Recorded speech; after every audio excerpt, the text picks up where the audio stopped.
एक घने जंगल में रहने वाले शेर और शेरनी थे।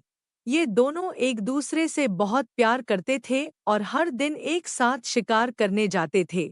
उनके बीच में अच्छा विश्वास और गहरा बंधन था। कुछ सालों बाद शेरनी ने दो सुंदर बच्चों को जन्म दिया और वे एक खुशियों भरे परिवार का हिस्सा बन गए। एक दिन शेर ने शेरनी से एक गंभीर बात की। शेर ने कहा, मैं जानता हूँ कि तुम्हें शिकार करना पसंद है, लेकिन अब मैं तुम्हें शिकार के लिए भेज नहीं सकता।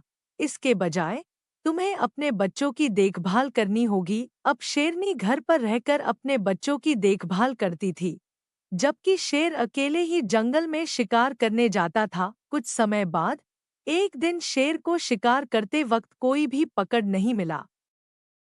उसने पूरे दिन कोशिश की, लेकिन बिना किसी शिकार के वह थक कर वापस घर की ओर बढ़ने लगा। वापस आते समय रास्ते में उसने एक छोटे से लोमड़ी के बच्चे को देखा, जो अकेले घूम रहा था। शेर ने सोचा कि आज उसके पास शिकार के लिए कुछ होना चाहिए, इसलिए वह इस छोटे से लोमड़ी के बच्चे को ही अपना शिकार बना लेगा। वह तेजी से उसकी ओर बढ़ा और उसे पकड़ लिया। जब शेर घर लौटा तो उसने अपनी पत्नी को बताया कि आज उसे कोई भी शिकार नहीं मिला, लेकिन रास्ते में उसने एक छोटे से लोमड़ी के बच्चे को पकड़ा था, जिसे वह लेकर आया है। शेर ने ये भी बताया कि ये लोमड़ी का बच्चा बहुत छोटा है, इसलिए मुझे इसे मारने का मन नहीं हुआ। इस पर शेरनी ने कहा, तुमने सही किया शेर, यह दयालुता और निर्मलता तुम्हारे अच्छे गुण हैं। अब हमें उस छोटे बच्चे को अपने बच्चों की तरह पालना होगा। इसके बाद शेरनी और शेर ने उस छोटे लोमड़ी के बच्चे को अपने बच्चों की तरह पाल पोस कर बड़ा किया। वह बच्चा अब उनके तीसरे पुत्र के रूप में उनके साथ रहता था और उनके साथ खेलता, खूबसूरत यादें बनाता और खुश रहता था। जब वह तीनों बच्चे बड़े हो गए तो एक दिन उन्होंने जंगल में हाथी को देखा।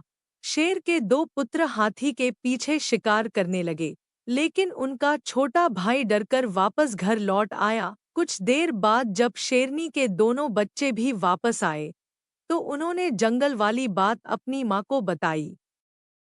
उन्होंने बताया कि वह हाथी के पीछे गए, लेकिन उनका तीसरा भाई डर के मारे घर वापस आ गया। इसे सुनकर लोमड़ी का बच्चा गुस्सा हो गया। उसने गुस्से में कहा कि तुम दोनों जो खुद को बहादुर बता रहे हो, मैं तुम दोनों को पटक कर जमीन पर गिरा सकता हूँ। लोमड़ी के बच्चे की बात सुनकर शेरनी ने उसे समझाया कि उसे अपने भाइयों से इस तरह की बात नहीं करनी चाहिए। उसके भाई झूठ नहीं बोल रहे, बल्कि वे दोनों सच ही बता रहे हैं।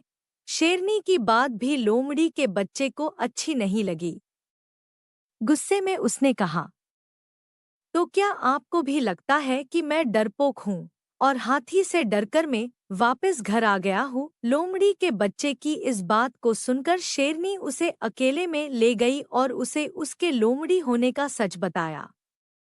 हमने तुम्हें भी अपने दोनों बच्चों की तरह ही बड़ा किया है, उन्हीं के साथ तुम्हारी भी परवरिश की है, लेकिन तुम लोमड़ी वंश के हो और अपने वंश के कारण ही तुम हाथी जैसे बड़े जानवर को देखकर डर गए और घर वापस भाग आए।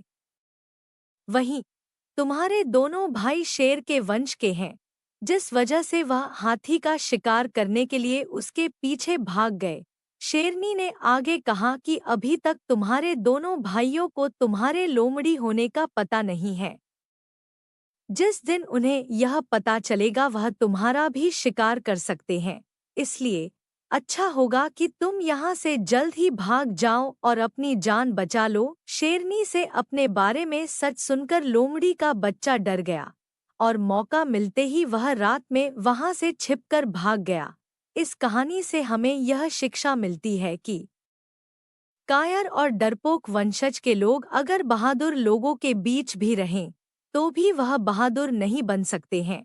उनकी आदतों में उनकी वंशज की सोच और दक्षता की झलक बनी रह सकती है।